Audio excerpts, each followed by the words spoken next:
الرحمن الرحيم يوم لا ينفع مال ولا بنون إلا من أتى الله بقلب سليم. فقال رسول الله صلى الله عليه وسلم: إن في جسد كل بني آدم لمضغة إذا فسدت فسد الجسد كله، وإذا صلحت صلح الجسد كله، أو كما قال عليه الصلاة والسلام: إن في جسد بني آدم لمضغة، بے شک بنی آدم کے جسم میں گوشت کا ایک لوتھڑا ہے، اذا فسدت فسد الجسد کلو، کہ جب وہ بگڑتا ہے تو پورے جسم کو بگاڑ دیتا ہے، پورے جسم کے اعمال بگڑ جاتے ہیں، اور جب وہ سنور جاتا ہے تو پورے جسم کے اعمال سنور جاتے ہیں۔ میں نے قرآن کریم کی آیت بھی پڑھی جس میں اللہ تعالیٰ نے ارشاد فرمایا: قیامت کے دن نہ مال کام آئے گا نہ بیٹے کام آئیں گے، بلکہ فرمایا الا من اتی اللہ بقلب سلیم، جو سنوارا ہوا دل لائے وہ اس کے کام آئے گا۔ عزیزان گرامی، دو چیزوں کی نفی کی گئی ہے، ایک مال کی اور ایک اولاد کی۔ عام طور پر دنیا میں انسان انہی چیزوں سے دھوکہ کھاتا ہے، اور دنیا میں یہ آدمی یہ سمجھتے ہیں کہ مال ہو تو انسان شیرنی کا دودھ بھی خرید سکتا ہے، سمجھتے ہیں کہ مال سے تمام کام سنور جاتے ہیں، حالانکہ یہ بڑی غلط فہمی ہے۔ مال سے انسان کے کچھ کام تو دنیا کے سنور جاتے ہیں، لیکن آخرت میں کوئی کام نہیں سنور۔ آپ اگر غور فرمائیں کہ مال سے انسان عینک تو خرید سکتا ہے، بینائی نہیں خرید سکتا۔ مال سے انسان اچھا لباس تو خرید سکتا ہے، خوبصورتی نہیں خرید سکتا۔ مال سے انسان نرم بستر تو خرید سکتا ہے، میٹھی نیند نہیں خرید سکتا۔ مال سے انسان دوا تو خرید سکتا ہے، صحت نہیں خرید سکتا۔ اسی طریقے سے مال سے انسان خضاب خرید سکتا ہے مگر شباب نہیں خرید سکتا، اور مال سے انسان لوگوں کی خوشامد تو کر سکتا ہے، کسی کے دل کی محبت نہیں خرید سکتا۔ مال سے انسان کتاب خرید سکتا ہے مگر علم نہیں خرید سکتا۔ معلوم ہوا کہ دنیا میں بھی ہر کام مال سے نہیں ہو، لہذا آخرت میں تو بالکل ہی کوئی کام نہیں ہوگا۔ کیا چیز کام آئے گی؟ الا من اتی اللہ بقلب سلیم، جو سنوارا ہوا دل لائے، ایسا دل جس پر ماں سوا کی محبت کے اثرات نہ ہو، جو ماں سوا کی محبت سے محفوظ ہو۔ جب بھی دل میں غیر اللہ کی محبت آتی ہے تو دل پر داغ لگ جاتا ہے، دل پر ظلمت چھا جاتی ہے، دنیا کی محبت سے دل پر ظلمت آ جاتی ہے، اور اللہ رب العزت کی محبت سے دل روشن ہو جاتا ہے۔ جب بھی کوئی گناہ کیا جاتا ہے، ہر گناہ کے عوض دل کے اوپر ایک سیاہ نقطہ لگ جاتا ہے۔ اگر سچی توبہ کر لیں تو وہ نقطہ دھل گیا، اور اگر دوبارہ گناہ کر لیا تو دوسرا نقطہ لگا۔ گناہوں پر گناہ کرتے کرتے وہ نقطے اتنے بڑھتے چلے جاتے ہیں کہ انسان کا دل بالکل سیاہ ہو جاتا ہے۔ جب انسان دل کو سنوارنے کی محنت شروع کرے تب پتہ چلتا ہے کہ اس میں کتنا کام باقی ہے۔ دل کا سنوارنا اتنا آسان نہیں ہے، مدتیں گزر جاتی ہیں تب جا کر انسان کا دل سنورتا ہے۔ کسی نے کہا ہے، کسی بزرگ نے، ویرانے بھی دیکھے ہیں آبادی بھی دیکھی ہے، ویرانے بھی دیکھے ہیں آبادی بھی دیکھی ہے، جو اجڑے تو پھر نہ بسے، دل وہ نرالی بستی ہے، دل کا اجڑنا سہل سہی، بسنا کھیل نہیں بھائی، بستی بسنا کھیل نہیں، بستی بستے بستے بستی ہے۔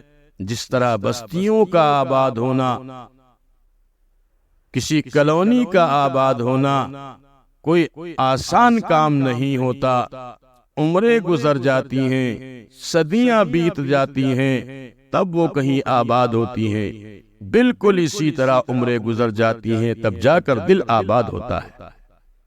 بگڑتا جلدی ہے یہ دل، سنورتا بڑی مشکل سے ہے، سنوارنے کے لیے محنت کرنی پڑتی ہے۔ دل کی صفائی میں ہم دیر کرتے ہیں، جبکہ دل ہی انسان کا ایک ایسا عضو ہے کہ اگر یہ بگڑ گیا تو انسان بگڑ گیا، اور یہ سدھر گیا انسان سدھر گیا۔ میں عرض کر دوں کہ یہ جو قلب ہے، یہ جو دل ہے، یہ ایک اللہ کا گھر ہے۔ اللہ رب العزت کا عرش، جب ہم بیت اللہ کو بیت اللہ کہتے ہیں، کس لیے؟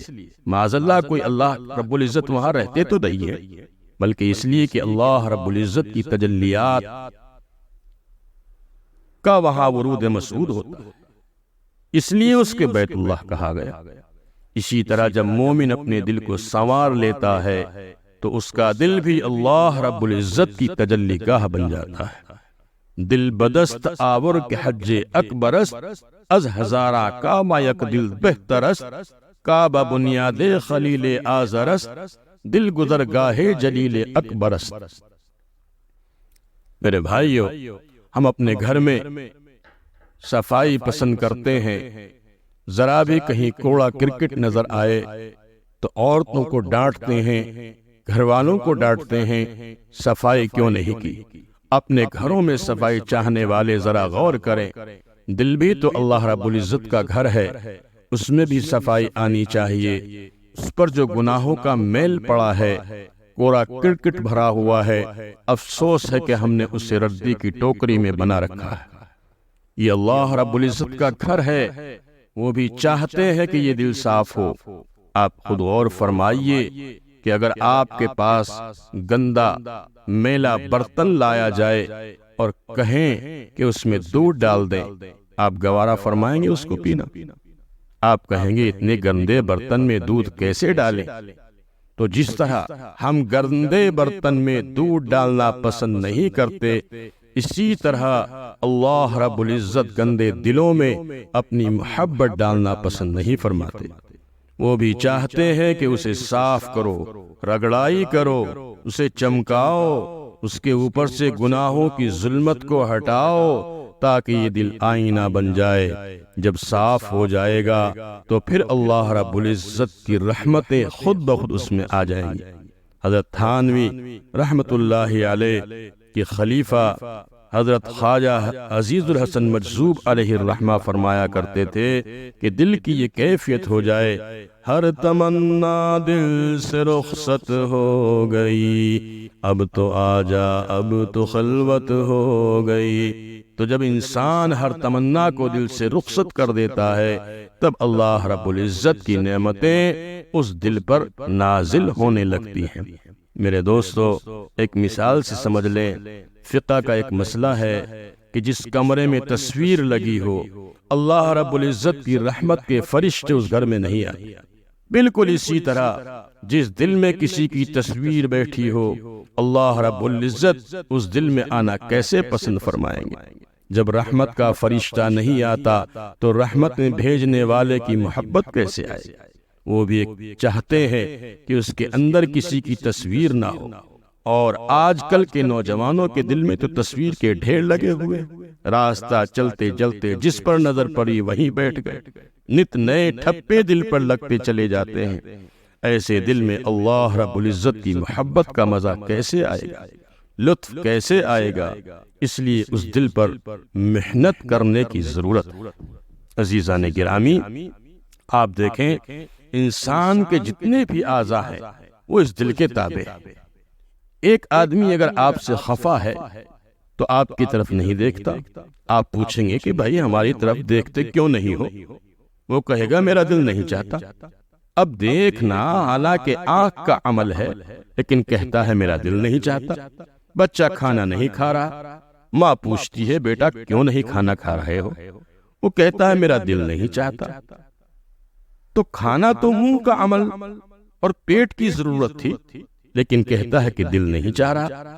بھائی آپ میری بات کیوں نہیں سنتے کہ جی میرا دل نہیں چاہتا؟ سننا کان کا عمل ہے، مگر فیصلہ دل کا معلوم ہوا۔ آنکھ ہو، کان ہو، غرض جسم کا کوئی بھی عضو ہو، وہ دل کا تابع ہے۔ جو دل کی کیفیت ہوگی وہی انسان کے اعضاء کا عمل ہوگا۔ تو دل کے سنورنے سے انسان سنورتا ہے اور دل کے بگڑنے سے انسان بگڑتا ہے۔ اسی لیے اللہ نے فرمایا الا من اتى اللہ بقلب سلیم۔ ہاں اگر کوئی کام آئے گا تو وہ سنوارا ہوا دل ہی کام آئے گا۔ دل کے بگاڑ ہی سے بگڑتا ہے آدمی، اور جس نے اسے سنوار دیا وہ سنور گیا۔ یہ ہے بہت چھوٹا لیکن ہے بہت قیمتی۔